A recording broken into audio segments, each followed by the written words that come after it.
तो हमने कल क्या पढ़ा कि जो हमारे भगवान हैं और अर्जुन हैं, इनकी जो जन्म पहले से ही जब भगवान जन्म ले रहे हैं तब उनके साथ जैसे कि वो भी जन्म लेते हैं, उनके साथ नहीं मतलब जैसे कि वो जन्म लेते वैसे उनका भी जन्म होता है और हमारा भी होता होगा, पहले भी हुआ होगा। वही समझा रहे थे पिछले श्लोक में। तो चलो अब नेक्स्ट श्लोक पढ़ते हैं।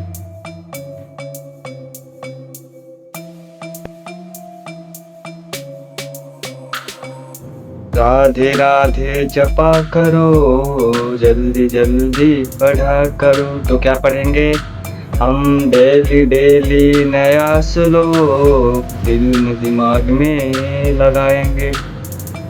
तो कौन कौन लगाता है, कौन कौन नहीं लगाता है?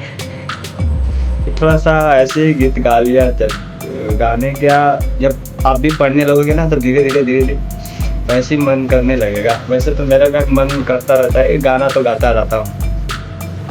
तो आप लोग अच्छे से पिछले श्लोक देख लेना कि क्या भगवान ने क्या कहा क्या नहीं, और जो भी हो प्यार और दुलार, इस जो भी मान लो भाई बंधु दोस्त मित्र बेटा, उस हिसाब से मुझे प्यार दो और कुछ नहीं चाहिए ना।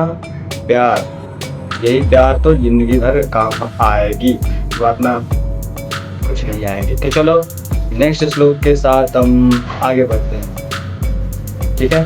चलो राधे राधे बोलो। दिव्य विज्ञान के चैप्टर 4 का श्लोक 6 चलो पढ़ते हैं, अच्छे से समझना। अयोपि सनन्य व्ययात्मा भूतानामीश्वरोऽपि सन् प्रकृति स्वमधिष्ठाय संभवामयात्मा मायया। राधे राधे राधे राधे, जय कृष्ण राधे राधे। चलो समझो इस श्लोक को। अब इसमें भगवान कृष्ण भगवान समझाते हैं और बताते हैं कि देखो अर्जुन, मैं तो अजन्मा तथा अविनाशी हूँ।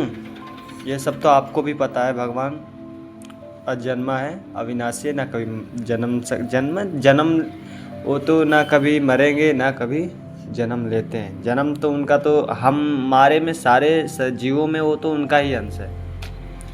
और यद्यपि मैं समस्त जीवों का स्वामी हूँ। देखो बोल दिए कि हम तो बोल दिए समस्त जीवों के स्वामी। जैसे आप जैसे घर के मुखिया हो तो सब घर को देखते हो, वैसे ही वो पूरी संसार के हैं, इतना समझ लो। तो फिर भी प्रत्येक युग में मैं अपने आदि दिव्य रूप में प्रकट होता हूँ। अगर स्वामी अगर घर का मुखिया हो गया, वो अगर कुछ काम ना करे तो और सब नहीं करेंगे, इतना समझ लो। अगर कोई प्रधानमंत्री जो भी हो हमारे इंडिया के, वो कुछ किए बिना ना कुछ करे, वो उनके अगर कुछ नहीं करेंगे वो तो इंडिया चलेगा ही नहीं। केवल बैठे रहेंगे तो कहाँ से चलेगा अच्छे से? मतलब इधर से उधर कुछ ना कुछ हो जाएगा और तबाह हो जाएगा। वैसे ही भगवान को मैं अपने तरीके से बता रहा हूँ कि भगवान को भी करना ही पड़ेगा। वैसे तो नहीं करेंगे तो संसार चलेगा ही नहीं, इतना बात तो है ही। अगर भागवत गीता अगर ये ना हो तो लोग उलझन से रहते हैं। ऐसे तो पता चल जाता है कि हाँ ज़िंदगी में क्या है क्या नहीं। भगवान तो ऐसे ही सबके जीव का वो है, सबके जीव में शरीर में है भगवान ही निवास करते हैं। जहाँ तक मेरी दायरा है समझ में आता है वहाँ तक मैं बता दिया। अब ये ले लो कि जैसे कि अभी जो भगवान ने पिछले श्लोक में बताया था कि मुझे सब याद रहता है, लेकिन मनुष्यों को कृष्ण अर्जुन को बताते हैं कि तुम्हारे को नहीं याद है। क्यों?